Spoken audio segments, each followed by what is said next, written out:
मित्रों, ये कुछ दिनों से न्यूज़पेपर में सेबी एनएससी कोलोकेशन कंट्रोवर्सी और सेट ने उसका ऑर्डर को चेंज कर दिया। ये क्या है, हम यूपीएससी पॉइंट ऑफ व्यू से एकदम सुपरफिशियली मतलब सतही रूप से देखेंगे, पीएचडी करने नहीं घुसेंगे। उसका क्या कारण, तो इससे पहले जो मैंने यस बैंक 81 बॉन्ड स्कैम के बारे में वीडियो बनाया था, इधर मैं इन्फो कार्ड में उसको डाल दूंगा। तो उसमें मैंने आपको बताया था क्यों हम स्कैम पे पीएचडी करने नहीं बैठते जब हम यूपीएससी की तैयारी कर रहे हैं। जहाँ तक शेयर मार्केट की बात है तो यूपीएससी प्रीलिम में इसका कितना पूछते हैं। UPSC prelim general studies paper 1 100 MCQ होते हैं। उसके अंदर से इकोनॉमी के कितने क्वेश्चन आते हैं, 15 से 17 क्वेश्चन हो सकते हैं। उसके अंदर शेयर मार्केट के कितने क्वेश्चन आते हैं, तो 0 से 3 आते हैं। आपको यकीन ना आ रहा हो तो ये ग्राफ है, इसमें मैंने सब क्लासीफाई किया। 2014 से लेके 22 तक आप देखो, 100 में से कितने शेयर मार्केट के क्वेश्चन आए यूपीएससी के अंदर प्रीलिम में, तो 0, 1, 2, maximum 3 question. Usually theory type का पूछते हैं, कुछ बार कुछ अतरंगी पूछते हैं, but with in that boundary हमने इसको तैयार करना है, तो एकदम सुपरफिशियली हम इसको देखेंगे। दूसरी बात, क्योंकि आज 26 जनवरी है, आप सबको रिपब्लिक डे की बहुत बहुत बधाई। और इसी अवसर पर अनअकैडमी लेकर आए 20% डिस्काउंट ऑफर, कि जहाँ पर ये अनअकैडमी का प्लस पैकेज, यानी कि यूपीएससी का सब प्रीलिम मेंस का कोचिंग टॉप एजुकेटर्स के साथ, उसके अलावा प्रीलिम और मेंस की test series with evaluation, notes की एक्सेस, और उसके ऊपर आइकॉनिक एड ऑन की जहाँ पर आपको प्रिंटेड नोट्स मिले, वन ऑन वन मेंटरशिप मिले, ये सब। और इससे फ़ायदा भी हुआ है, काफ़ी सारे 400 से ज़्यादा लोग, उन्होंने को यूपीएससी क्रैक करने में मदद मिली। डिस्काउंट कोड यूज़ करें आप noona.org।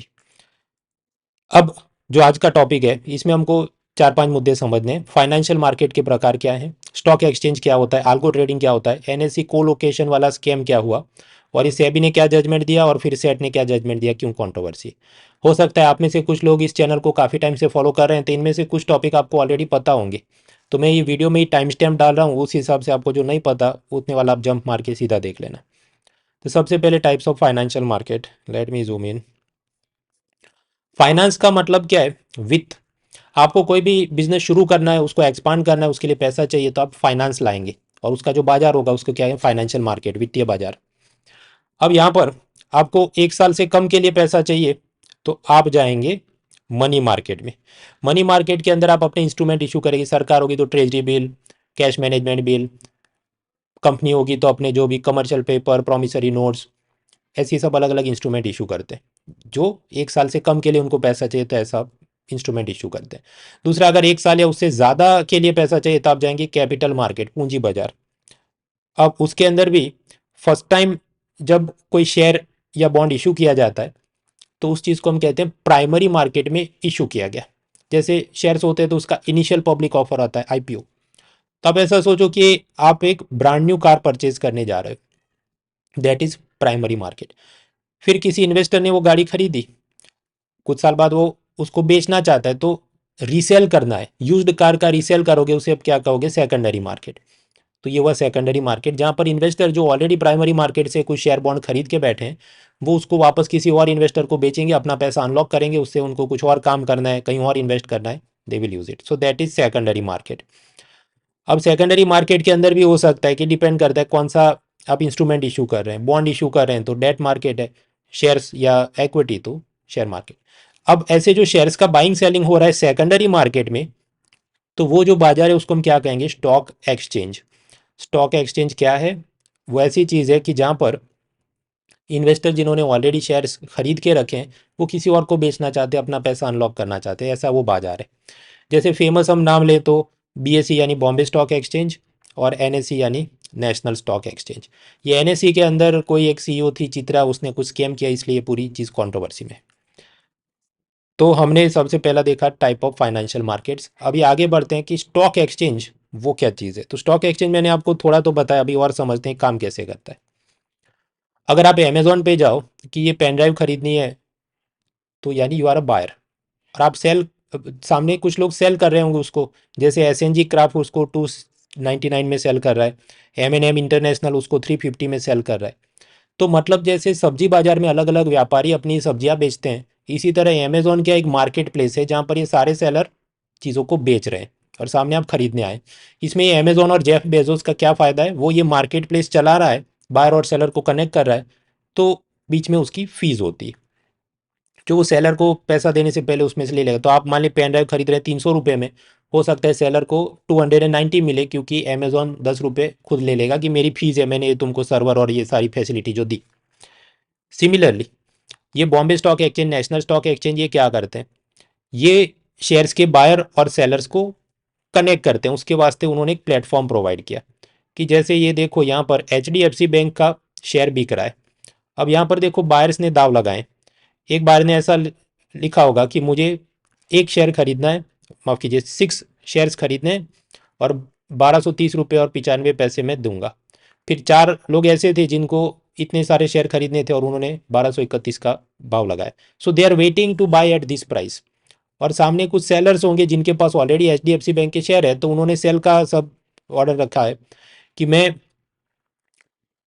4 शेयर बेचना चाहता हूँ और मेरा सेलिंग प्राइस है 1231 रुपये और 25 पैसे। तो देखिए बाइंग और सेलिंग के प्राइस अभी मैच नहीं, जब मैच होंगे तो इसका और उसका कनेक्शन हो जाएगा और वो अपना शेयर्स बेच देंगे। तो स्टॉक एक्सचेंज इसमें फैसिलिटेट करता है, चाहे Bombay stock exchange, national stock exchange, और उनको ऐसे सब ट्रांजेक्शन में उनकी थोड़ी थोड़ी फीस होती है। So like that they do business. तो अमेजोन जैसा ही यहाँ पर भी खेल हो रहा है।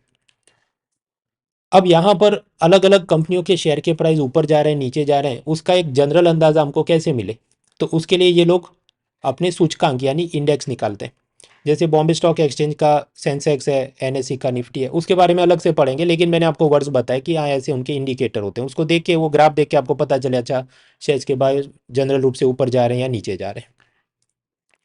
तो हमने type of financial market, stock exchange देखा। अभी मुद्दे पे आते हैं कि आल्गो ट्रेडिंग क्या है। आल्गो ट्रेडिंग क्या है? सोनी प्ले स्टेशन 5 ये वीडियो गेम खेलने का गेमिंग कंसोल है, मशीन है। आपकी इच्छा होगी मैं खरीदता हूँ, मेरे के पास पैसा भी है, लेकिन आपके हाथ में नहीं आएगा। ये देखो इधर सोल्ड आउट। खासकर कोरोना में ऐसी क्राइसिस थी कि इसका सप्लाई नहीं था, और जैसे ही अगर फ्लिपकार्ट, अमेजोन कहीं पे बिकने आता तो 1-2 सेकंड में लोग खरीद के भाग जाते। और फिर आपको असल में खरीदना होता तो ऐसे लोग जिन्होंने ऑलरेडी परचेज किया उसको आप फिर 55,000 60,000 रुपये दे के उस चीज़ को खरीदते। इस चीज़ को कहा जाता है PS5 के स्काल्पर्स। अब प्रश्न ये होता है कि अगर कोई ऐसा आदमी एक आधी सेकंड में खरीद के सारा स्टॉक खत्म कर देता और मेरे आपके हाथ में कुछ आता नहीं, तो उसके पास ऐसा ज्ञान कहाँ से आया? तो असल में ऐसे जो स्काल्पर्स होते हैं वो कोई बॉट या स्क्रिप्ट यूज़ करके वो पूरा दिन वेबसाइट को स्कैन करते रहता है कि सोनी का ये आया कि नहीं। जैसे ही यहाँ पर ऐड टू कार्ट वाला आएगा तो वो ऑटोमेटिकली ऑर्डर प्लेस कर देगा। उसका ये है ना, देखो कि रिफ्रेश टाइम इतने मिली सेकंड में वो चेक करेगा और ऑटो चेकआउट मतलब प्लेस कर देगा ऑर्डर वगैरह। तो ये जो चीज़ हो रहा है एल्गोरिथमिक स्क्रिप्ट्स के जरिए वो चीज़ों को खरीद रहा है, और जो जेन्युइन बायर है उसके हाथ में चीज़ आएगी नहीं, और फिर हमको इनसे मोटे भाव में वो चीज़ खरीदनी पड़े। चलिए एक बात हुई, आल्गो ट्रेडर क्या है? मैंने आपको बताया शेयर मार्केट के अंदर वो आप अलग अलग ग्राफ देखते हैं और फिर उस हिसाब से अच्छा ये कंपनी के शेयर का भाव गिर रहा है खरीद लो, चल रहा है बेच दो, जो भी। तो एक तो काम हो सकता है कि आप मैन्युअली वो चीज़ को स्कैन करो पूरा दिन और फिर आप अपना ऑर्डर प्लेस करो। और दूसरे होते हैं आल्गो ट्रेडर, वो क्या करेंगे, उन्होंने कंप्यूटर स्क्रिप्ट बना दी होगी कि वो पूरा दिन इस ग्राफ को स्कैन करते रहेगा, उसकी कंप्यूटर स्क्रिप्ट कि अगर प्राइस 200 से नीचे हो तो खरीद लो, वरना स्कैनिंग चालू रखो। और अगर खरीद लिया उसके बाद अगर प्राइस 210 से या उससे ऊपर हो जाए तो इसको बेच दो, वरना होल्ड पे रखो। तो ये तो पूरा दिन ऑटोमेटिकली ऐसे सैकड़ों कंपनियों का स्कैन करके बाइंग सेलिंग करते रहेगा। तो जो नॉर्मल ट्रेडर होगा वो तो हाउस आंख से देखेगा ग्राफ और फिर माउस से क्लिक करेगा, लेकिन उसके हाथ में कोई भी अच्छी कंपनी का शेयर अच्छे प्राइस पे आए उससे पहले ही वो उड़ गया होगा। सिमिलर टू दिस, ऑफकोर्स ये चीज़ मैं जो बता रहा हूँ उससे ज़्यादा रिफाइंड है, पर मैंने आपको बताया हम सुपरफिशियली पढ़ रहे हैं, हम PhD करने नहीं बैठ रहे। तो मैंने आपको बताया आल्गो ट्रेडिंग क्या है, और उसमें कुछ लोगों को हो सकता है अनड्यू एडवांटेज थोड़ा मिलता हो। अब उसके अंदर ये NSE का कोलोकेशन स्कीम क्या है? ये NSE का मुंबई हेडक्वार्टर, जहां पर मतलब उसका मेन सर्वर होगा जहां पर ये बाइंग सेलिंग के सारे ऑर्डर पूरी दुनिया में एग्जीक्यूट होते होंगे। अब मान लीजिए कोई एक आल्गो ट्रेडर है जो कंप्यूटर एल्गोरिदम से ऑटोमेटिक कर रहा है, और उसने ये मुंबई के NSE ऑफिस के 100 मीटर के भीतर ही अपना सब ऑफिस और सर्वर और कंप्यूटर सिस्टम लगा के रखा है। तो मतलब हम कहें को located with in the office या नियर द ऑफिस। तो उसको तो ये जितना भी सर्वर का डेटा है विद इन 0.001 सेकंड में मिल जाता होगा, और उस हिसाब से उसका सब कंप्यूटर स्क्रिप्ट है वो स्कैन करके सब ले लेता हो और सीधा ऑर्डर एग्जीक्यूट करे। उसके मुकाबले मान लीजिए कोई दूसरा नॉर्मल इन्वेस्टर जो सपोज सिक्किम में बैठा है, तो उसको तो ये डेटा धीरे धीरे पहुंचेगा, अब धीरे धीरे पहुंचेगा, तब तक तो 0.05 सेकंड हो गए। तो वो तो नज़र से देखेगा, माउस क्लिक करेगा उसने में तो चीज़ हाथ से चली जाएगी। तो ये अनड्यू एडवांटेज आल्गो ट्रेडर को मिल जाए अगर वो जो भी स्टॉक एक्सचेंज है उसके ऑफिस के अंदर या बहुत करीब में अपना सब सेटअप कर ले। उस चीज़ को हम कहते हैं कोलोकेशन। अब ये एनएससी, नेशनल स्टॉक एक्सचेंज क्या है मैंने आपको आगे बताया। उसकी बॉस थी चित्रा रामाकृष्णा।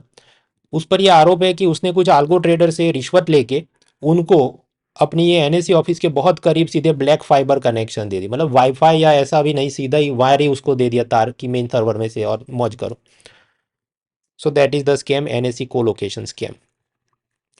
अब स्वाभाविक है सेबी ने इस पर ऐतराज जताया कि हमसे परमिशन नहीं ली और ये सब गलत हो रहा है। ये जो चित्रा है उसने एक्सक्यूज क्या दिया कि वो तो मुझे एक स्वामी जी बताते थे, उस हिसाब से मैं सारे डिसीजन लेती थी। बाद में सब सीबीआई और जो भी इंक्वायरी तो पता चला स्वामी जी कोई नहीं थे, उसका एक कलीग था, वो उसका यार था और दोनों मिलके सब खेल कर रहे थे। खैर इस पर तो आरोप इस पर क्या है, ये बड़े आल्गो ट्रेडर से इसने रिश्वत ली है और उनके जो भी सर्वर अपने ऑफिस के नज़दीक लगवाए, कोलोकेट की। इस पर सेबी ने उस पर सख्त जुर्माना लगाया 600 करोड़, और उस पर ब्याज, मतलब 1000 करोड़ के आसपास पेनल्टी एनएससी पे लगाई गई। इसको बोला 5 साल तक तुम अब शेयर मार्केट में खेल नहीं सकती वगैरह। स्वाभाविक है ये चित्रा और उसके साथी सेबी के ऊपर अपील में जाना हो तो सिक्योरिटीज अपीलिएट ट्रिब्यूनल ऐसी संस्था है सेट, तो ये लोग सेट में गए कि हमको थोड़ी रिलीफ दो। तो अब हम आखिरी मुद्दे पे आते हैं कि सेबी और सेट का क्या अब झगड़ा चला। तो देखिए, जो सेबी है उसने चित्रा और उसके ये जो panel NSC, national stock exchange, उस पर 600 करोड़ की पेनल्टी, उस पर ब्याज, करीब 1000 करोड़ रुपए का उस पर जुर्माना है।